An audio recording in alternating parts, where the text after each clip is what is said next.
Hey, this is Nicholas with the Backyard TARDIS here with some more adventuring and locksmithing.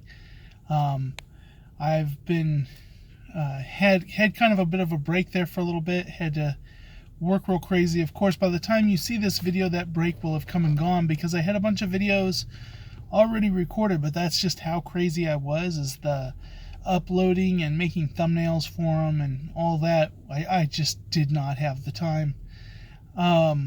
But I had left off. I was in the middle of my nightmare cars, and these aren't nightmare cars as in difficult, but nightmare cars and like the real dirty stuff like that. And I kind of had between when I started that all happened, those 6 cars in one day.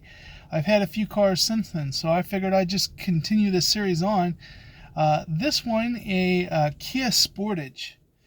Now, this was one. And this was actually more because of difficulty.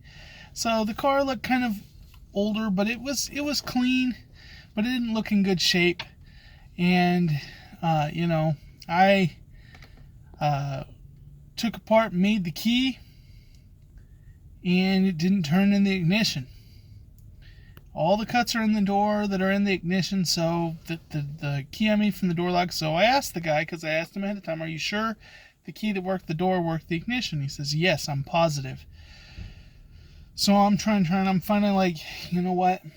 I have a good amount of time before my next appointment. Instead of walking away from this job with no money, looking like I'm not a skilled locksmith, I'm going to go ahead and just pull this ignition. It's a roll pin.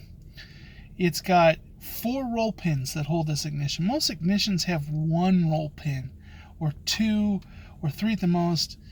But this has got roll pins every which way, all the way around it.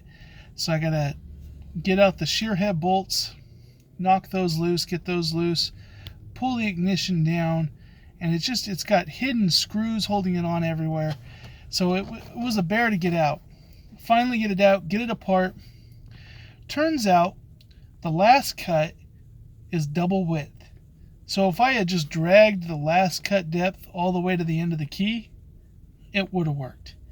But the spacing is different in the ignition than it is in the door lock for that last cut. And my book didn't have a note about that. So I had the right key, I just didn't know I needed to drag that.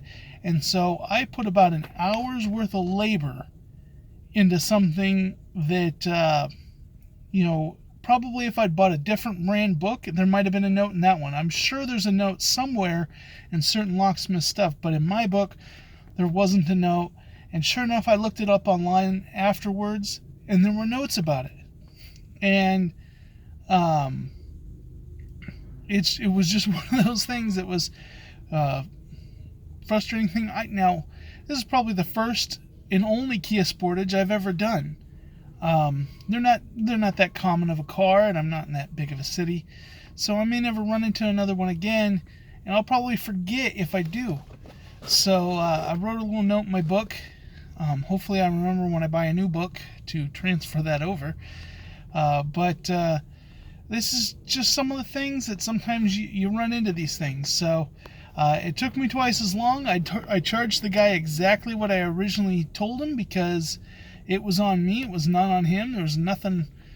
It was the car as he promised it. So sometimes you just got to eat that. So this turned out to be a nightmare job when just a little blurb of text would have prevented that. But that's part of being a locksmith. And so I can continue on. I have 2 more that I can add that came from today, and add those on there for some more adventures in locksmithing, looking at some of my nightmare or headache cars that I get. Alright, I'll catch you in the next video. Have a good day.